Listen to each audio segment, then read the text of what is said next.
Hey guys, let's talk about books. I'm so excited to talk to you about the books that I have consumed and acquired in February. Now, it is a very hot day and I've just put the air conditioner on, so hopefully I can filter out a lot of that sound, but I apologize if the sound quality is bad. If you've been here for a while, you will know that the sound quality here used to be bad. And so, nostalgia vibe. In January, you may recall I read exactly one book, and that was at the start of the month. Now I have a ton of books to talk to you about, which is exciting. Oh, I can't lift it. I'm going to edit out the part where I just struggled to lift those books. This is our pile. I read a book by Adrian Tchaikovsky called Days of a Shattered Faith. I finished that early in February. This was a book that I'm pretty sure I hauled in December. It came out in December. It is the third in a series called The Tyrant Philosophers. And basically, these books are big events are happening in the world, and then this subsection of people are coping with these events or not, as the case may be. And so it is set on the periphery of the area of world conflict, and then the conflict comes to this area. It involves civil war and religion regaining ground after one of these war factions. The Palestine is trying to eradicate religion. It includes people from the Palestine and people trying to escape the Palestine. And like I said, it's all these small individuals against this big backdrop of world events. And it excited me to read the other day from Tchaikovsky on Blue Sky that there's going to be more books in this series. He's got 5 planned. And so at the pace which he publishes, I'm expecting another one this December. Nothing's been announced, but that's just how the man rolls. And I'm here for it. So I probably spoke more in depth about it in the last video. I'll link to that. Safe to say I'm enjoying these ones from him, The Tyrant Philosophers, and I will hopefully enjoy the ones that are coming. I'll definitely read them. I purchased this, but I was reading last time Why Marx Was Right by Terry Eagleton. The call number here is 335.4, which I'm pretty sure is socialism. Let me check. No, it's social sciences into economics, into socialism and related systems, and then down into Marxian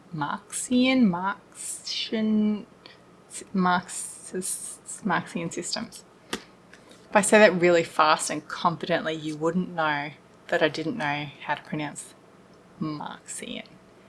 Anyway, I was listening to this on Spotify and I needed a copy that I could write in. Not that I have written in it, but this is very, very nice cover, isn't it? I like a white spine. I like the white cover. It is in the same style and format and like cardboardy, matte cardboard texture as the other book I have by Eagleton called How to Read Literature, I think. And he's got a whole bunch in this style. It is very pitched at undergrad lecture kind of format of writing with, kind of lecture humour interspersed in there, which I did read a review from The Guardian about this book that was calling it out for being boring and that dad joke kind of humour. But that really resonated with me. That's what I wanted from it. I wanted something undergrad kind of introductory level. The boring part was in relation to the way that this book is formatted is a rebuttal of different criticisms of Marx's theories. So, for example, the first one is, now they have a book I can tell you. The first one is, Marxism is finished. It might conceivably have had some relevance to a world of factories and food riots, coal miners and chimney sweeps, widespread misery and massed working classes, but it certainly has no bearing on the increasingly classless, socially mobile, post-industrial Western societies of the present. It is the creed of those who are too stubborn, fearful or deluded to accept that the world has changed for good in both senses of the term. And then it goes on to rebut that. There's like 10 of those through the book. And so the comment from this review that I read in The Guardian, which I'll link if I remember to find it, was that because it's taking on these negative views of Marxist theory, that it doesn't engage with Marx's fire and brio and all the interesting parts, which might be true. I have no intention of reading like straight from the source because it doesn't interest me. I'm interested in the TLDR, which this is. Then I read the medieval Scriptorium, Making Books in the Middle Ages by Sara J. Giles. This was a gift from my mum for Christmas. The column number here is not on the dust jacket, is 091.0902, which I imagine is the history of books or manuscripts. It is the history and critique of manuscripts. What a shock. This was fun. In the way that a lot of history books are, it sets out to say, right, we have this pop culture idea of what a medieval scriptorium looks like. Let's find out, is that true? Did those scriptoria really exist? The answer is no. TLDR. But in the way of history books, it has to provide all the context around the argument as well. So it has, what is a manuscript? How is it made? What are inks made out of? What is parchment made out of? What is papyrus scrolls? How are they made? How did we get to the codex format, which is like this, bound on the edge rather than a scroll? All of that to come to, this is what a manuscript is, and then that central argument that she posited in the introduction, did scriptoria as we imagine them exist? When it came to that, it was an interesting chapter, but it was only one chapter, and the rest of it was context. I find that happens a lot in terms of, like, the book as a whole is fine, but the central thesis of the extended essay, which is what a monograph is, when it's boiled down to like that one sentence or one paragraph, the rest feels like a bit of padding. It's not. It's necessary. It's absolutely necessary if you don't have a clue about the subject. And it should be written in a format, I personally think it should be written in a format to give, to make it accessible to everybody, not just make it niche stuff for people who are already have knowledge, especially in a pop history format like this. Am I making sense? So, but it did feel like it spent so little time on the argument that it said it was going to argue. But I find that also happens a lot. So that might just be a me problem. It's probably a me problem, which is fine. But that's an issue that I often have with academic works. It's probably just a me problem. Then, because I was reading about manuscripts, I picked up a Brother Cadfael mystery. This is the 5th one, The Leper of St. Giles by Ellis Peters. Brother Cadfael. The series doesn't have an official title. It's sometimes called The Chronicles of Brother Cadfael or The Cadfael Mysteries.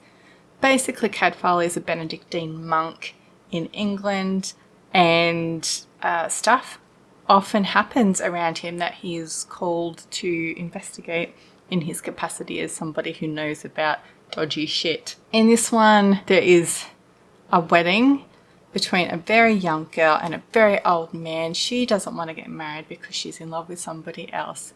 And then the old man is murdered.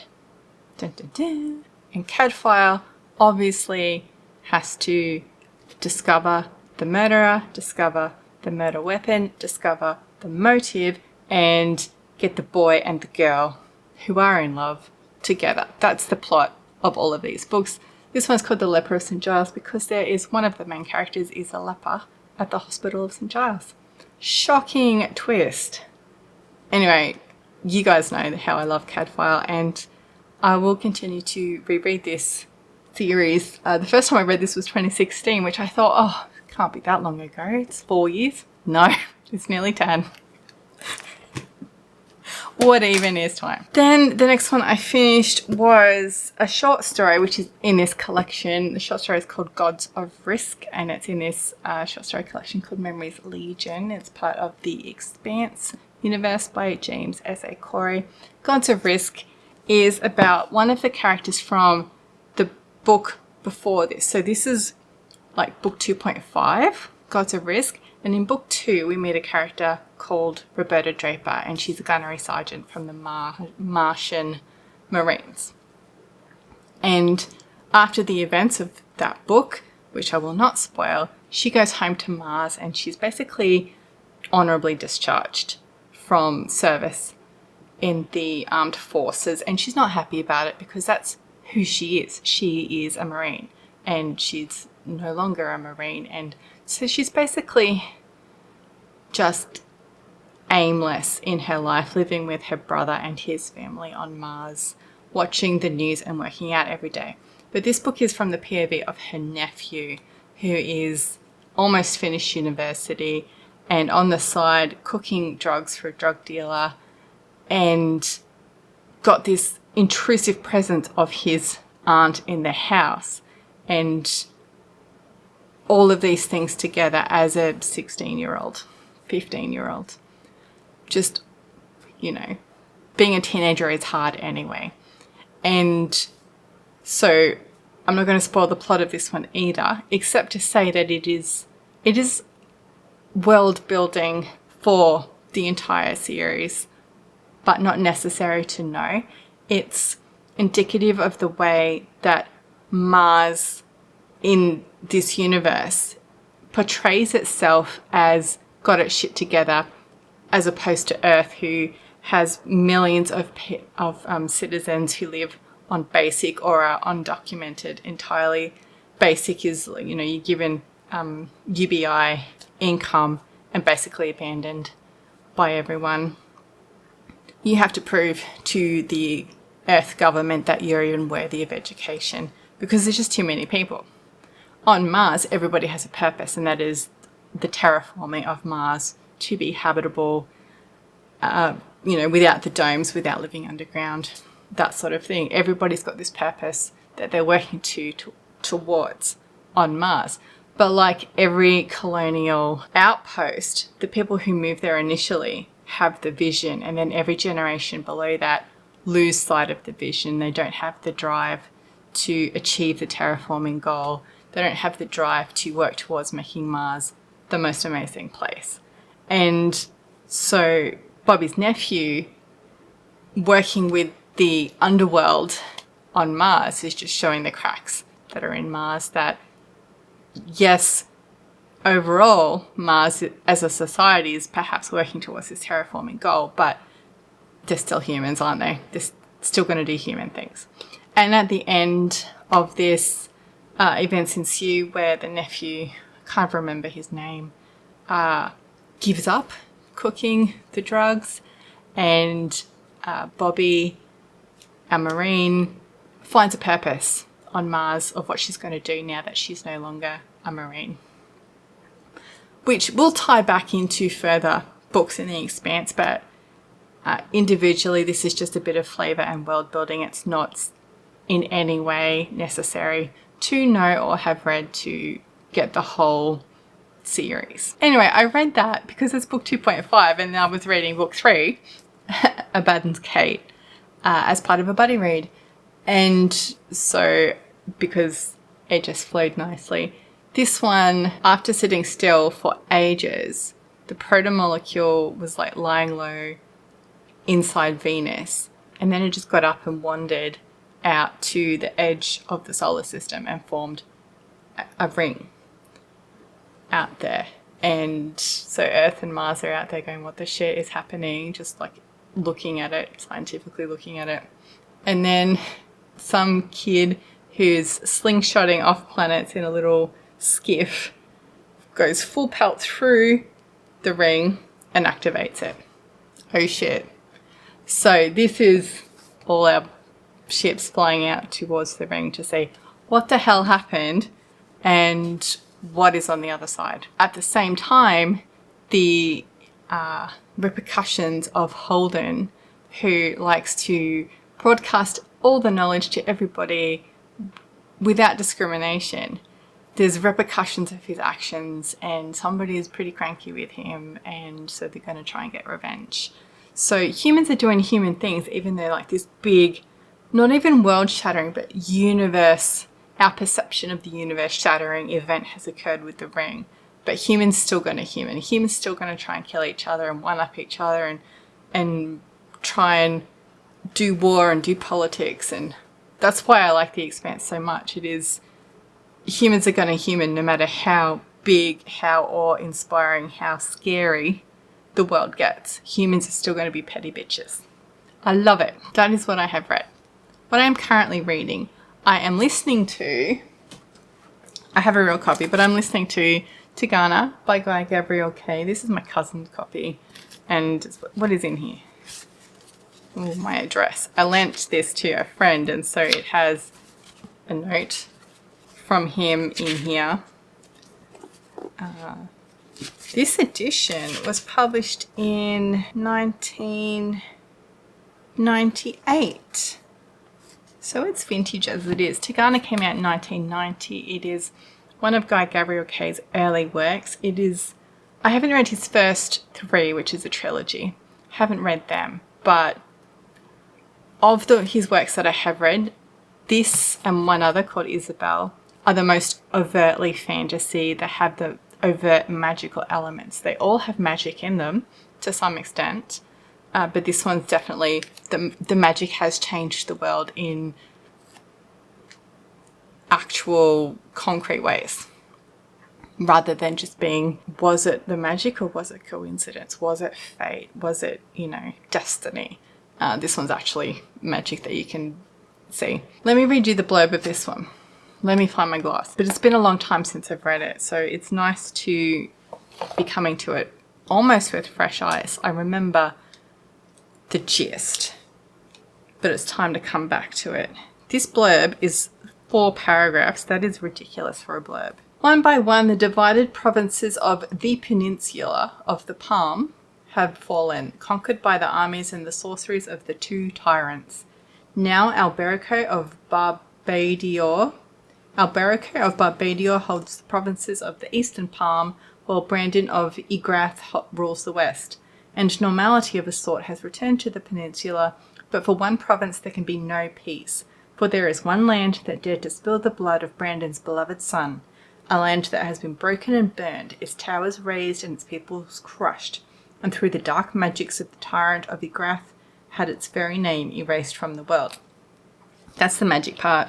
Anyway, it's, as I recall, about survivors of that peninsula and how they try and take down this Brandon tyrant dude to regain the memory of where they come from. But it's interesting in rereading it and knowing that's one of the main themes of the story. It's interesting to go back to meeting these characters and already the introduction of memories and what it means to the characters. It's a listen, mainly because I listened a lot to Abaddon's Gate and now I'm in the mood to be listening to books. I'm reading on my Kindle, and I just, from the bookshop when I was in town today, ordered a real copy of The City and the City by China Miéville. I will read you the blurb for that. When the body of a murdered woman is found in the extraordinary decaying city of Basel, somewhere at the edge of Europe, it looks like a routine case for Inspector Theodore Borlu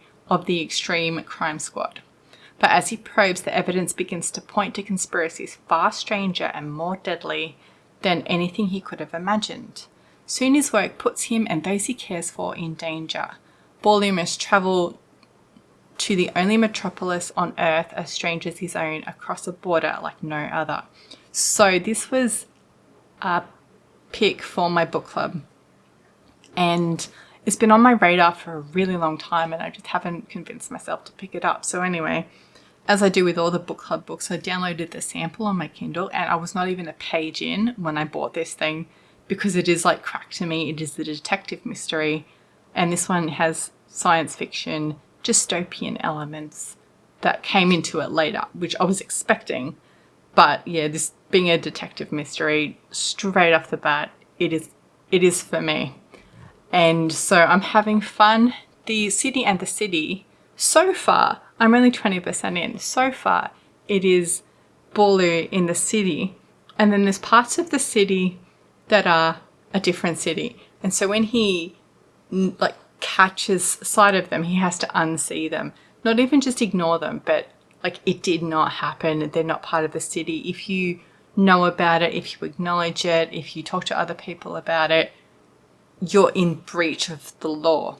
And so the concept of unseeing is like that, like the government controlling your thoughts, kind of dystopia. I'm here for it. I'm loving it.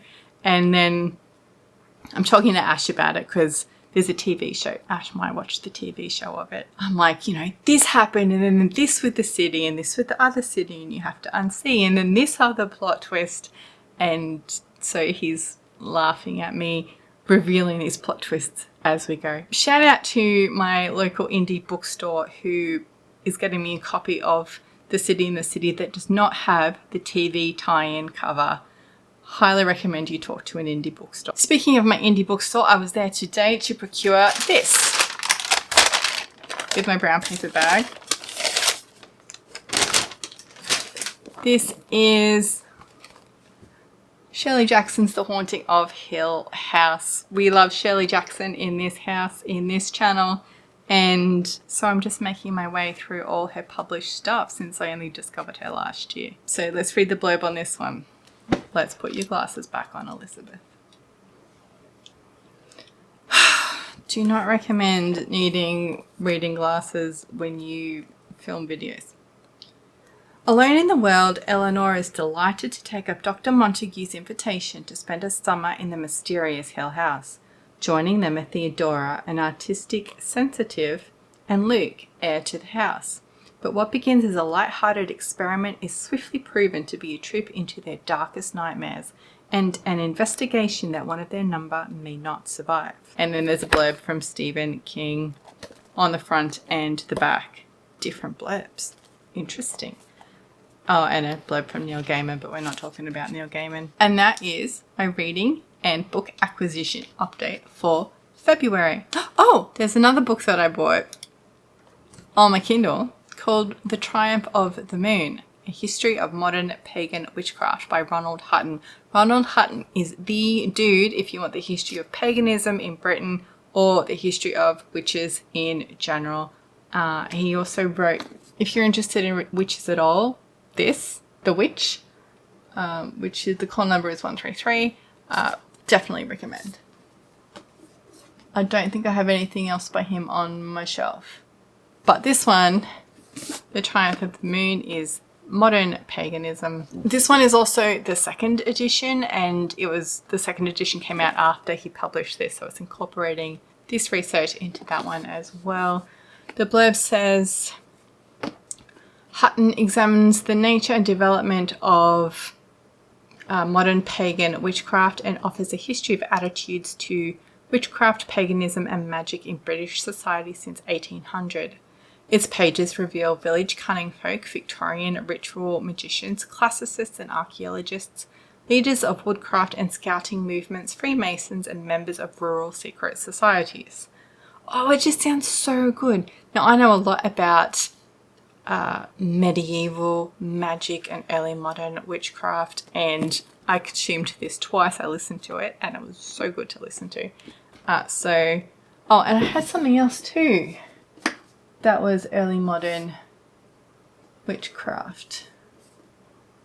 What was that? You can picture the cover. Where is it? It's like Miracles of Our Own Making, which is also a history of paganism in Britain, blurbed by Ronald Hutton. So I think this is modern. So Triumph of the Moon coming from Victorian through to modern, with just, you know, a different angle of attack on that time period. I'm so excited. This is in 299.94 Liz Williams, Miracles of Our Own Making. Also, last time did I haul, I think I hauled a book called, let me find it. It's not here on my list. The Last Heir to Blackwood Library by Hester Fox. Did we talk about that? I bought that on my Kindle. Anyway, I DNF'd it within the first 10%. Perfectly cromulent book, just not one that I am in the mood for. A chick with no money and no family anymore in post-World War One, I want to say, finds that she's the heir to an abbey, and as conditions of inheritance, she has to go live there. The first chapter was about an anchorite being locked up into her cell, and that was so interesting. I would read all of that. Like, imagine a whole book about an anchorite, because they, anchorites are religious people who live in an actual bricked up cell attached to a church. And the only contact that they have with people is people who bring them food, basically, come to them for prayer and advice, but they don't have any other contact with the outside world at all, ever. I think in the hands of the right author, that could be done so well. But anyway, you know who would do it well is Lauren Groff. Somebody email her and tell her I want that book. Anyway, so The Last Heir of Blackwood Library The Last Heir to Blackwood Library was not for me at this point in time. But, you know, because I'm such a mood reader, maybe one day. Okay, I'm really going now.